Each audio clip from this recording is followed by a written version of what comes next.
Look at me. Look at me real good, because somewhere between the bills, the heartbreaks, the delays, and the opinions of people who never carried your calling, you made yourself a promise.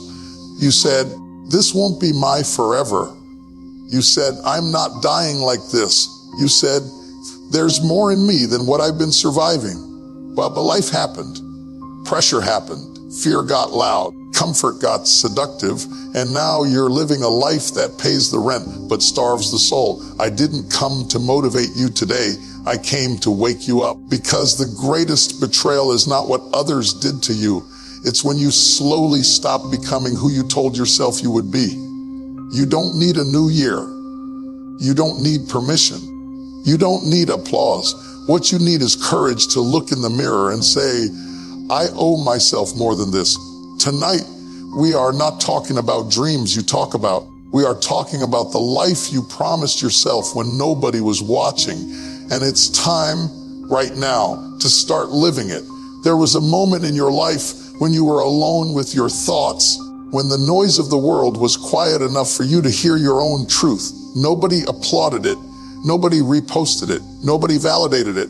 But deep in your spirit, you made yourself a promise. You said you would not stay small. You said you would not live trapped in cycles that drained you. You said there was more in you than what your current situation could contain. That promise was not emotional, it was prophetic. It was your future self calling you forward.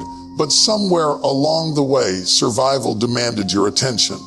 Responsibility became heavier than vision. Pain became louder than purpose. And slowly, without even realizing it, you began to silence the very voice that once burned inside you. You didn't abandon your dream in one decision. You traded it away in small compromises. You told yourself it was temporary. You said you'd get back to it later. You said once things settled down, once the money was right, once the fear was gone, then you would become who you said you'd be. But time passed, and the promise started fading into memory. The tragedy isn't that life challenged you. The tragedy is that you forgot who you were before life convinced you to shrink. You began to confuse being responsible with being restrained. You learned how to function, but you forgot how to feel alive. You mastered endurance, but lost direction. And every time you ignored that inner voice, it didn't disappear. It just got quieter, waiting for the moment you'd finally listen again. That promise you made in silence is still alive. It's buried under routines, obligations, and disappointments, but it's breathing. It shows up in moments of frustration when you say, I know I'm meant for more. It rises in quiet dissatisfaction when success doesn't satisfy you. It whispers when you see someone else living boldly and something inside you aches, not out of jealousy, but recognition. That ache is memory. That ache is alignment. That ache is you remembering who you said you would become. You don't need to reinvent yourself. You need to remember yourself. The promise was never about perfection. It was about direction. It was about direction. It wasn't about knowing every step. It was about refusing to settle for less than your calling. And the longer you delay honoring that promise, the heavier your spirit becomes, because your soul knows when you're out of alignment with your own truth. Today is not about regret. It's about reunion. A reunion with the version of you that still believes, still hopes, still refuses to die unnoticed. When you remember the promise you made in silence, you reclaim your authority. You stop asking life who you are and start telling life who you've decided to be. And when that happens, something shifts, not around you, but within you.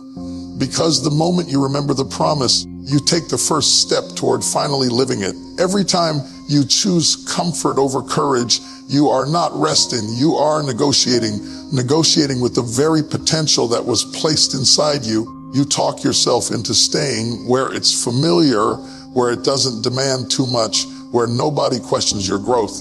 You call it peace, but deep down you know it's just avoidance dressed up as wisdom. Because real peace doesn't numb you, it aligns you. And when your life doesn't match your capacity, your spirit stays restless no matter how calm things look on the surface. You weren't built to live a life that only makes sense on paper.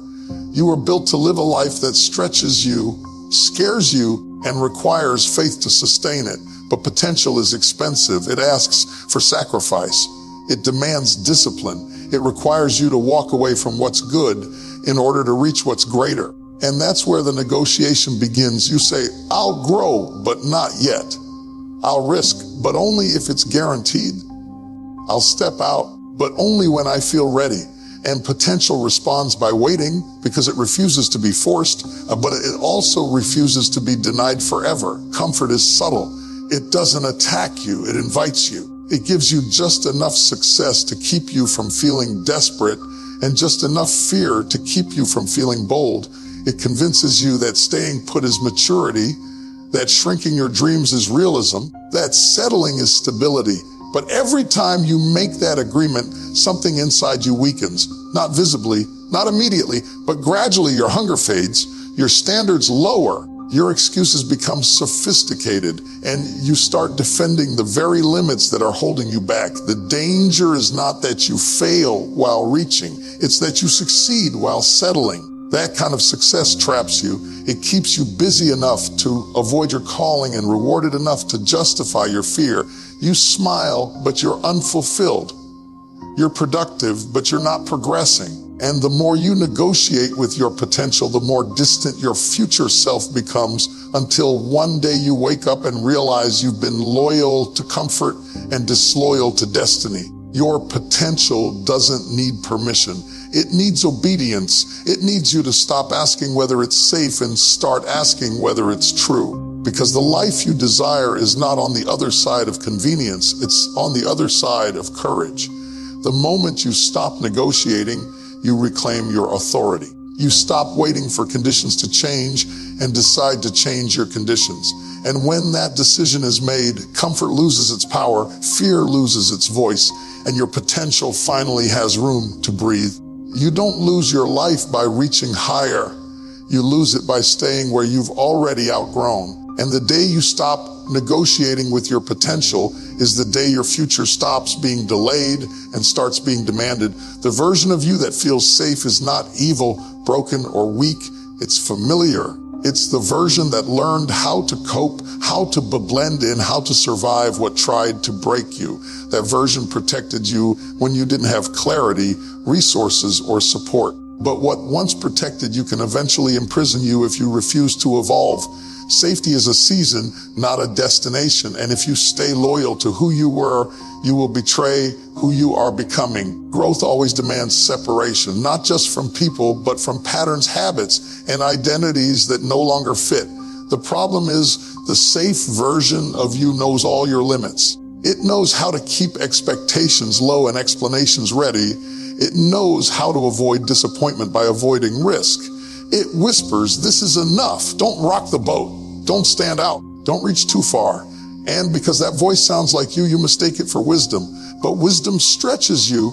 Fear shelters you. Every new level of your life will require a new version of you. The discipline that worked before won't be enough now.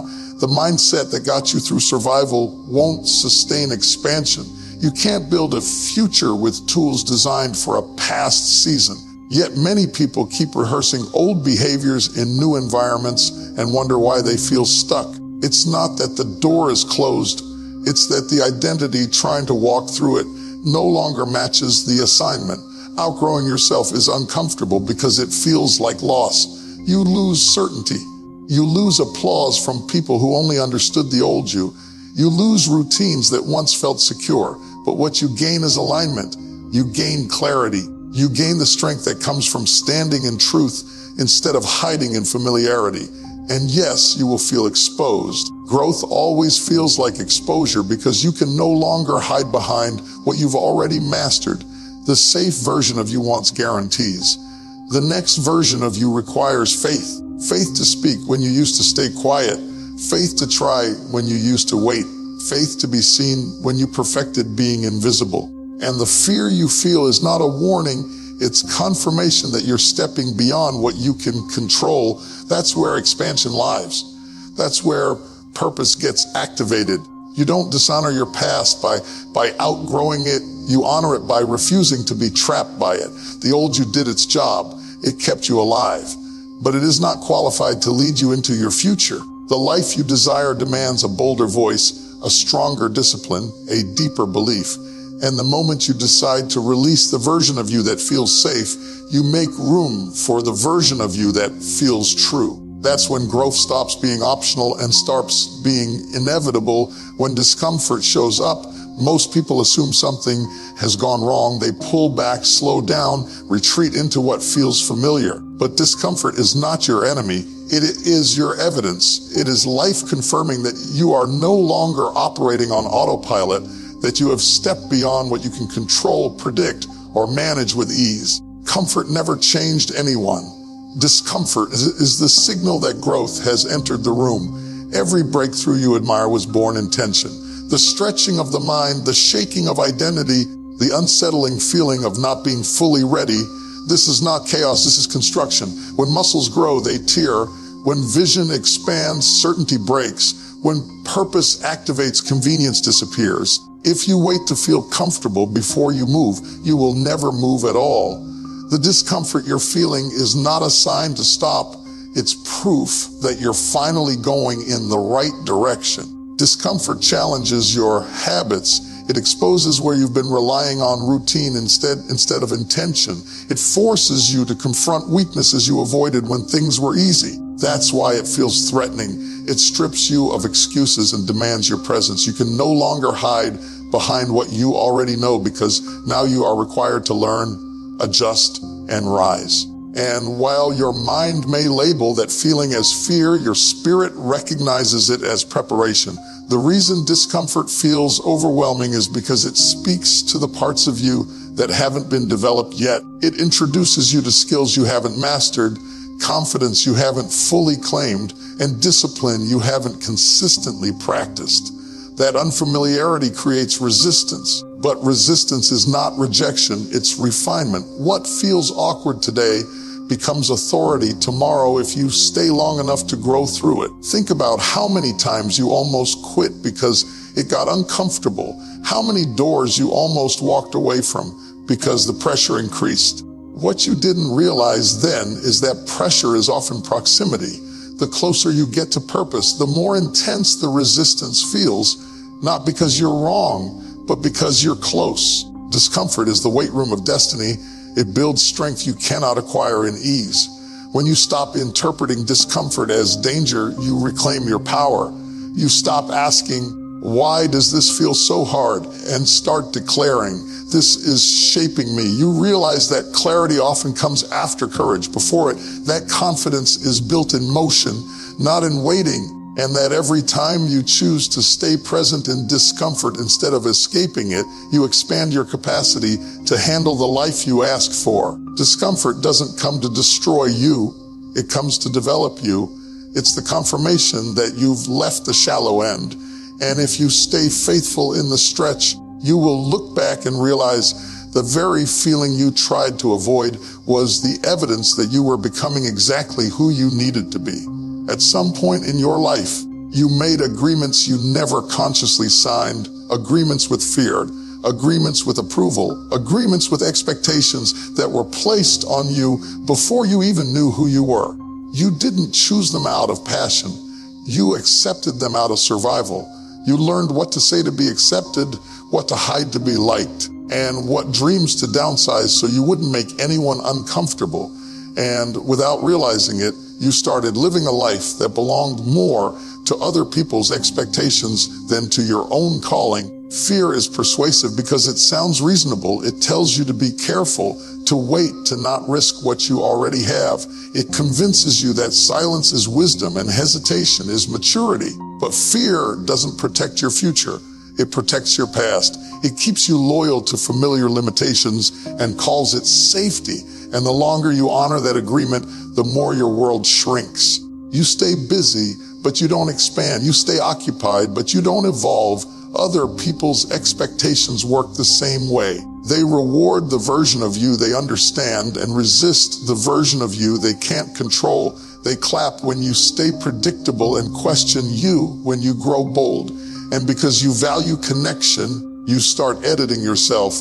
You explain your dreams instead of declaring them. You ask for permission instead of walking in purpose. You begin to measure your progress by other people's comfort rather than your own fulfillment. But here's the truth. Every agreement you honor has a cost. When you agree with fear, you pay with regret. When you agree with expectations, you pay with authenticity. When you agree with silence, you pay with self-respect. You may avoid conflict, but you inherit frustration. You may keep the peace, but you lose alignment. And over time, that inner conflict becomes heavier than the external pressure you were trying to avoid. Breaking these agreements is not about rebellion. It's about responsibility. Responsibility to the life you promised yourself. Responsibility to the gifts that were placed inside you. Responsibility to the future that is waiting on your obedience. When you break agreement with fear, courage doesn't magically appear, but movement does. And movement creates momentum. When you break agreement with expectations, you may disappoint some people, but you finally stop disappointing yourself. Not everyone will understand your decision. Some will call it selfish. Some will call it risky. Some will miss the version of you that was easier to manage. But growth always costs familiarity. You cannot evolve and remain fully approved at the same time. The life that fulfills you will often challenge the people who benefited from your silence.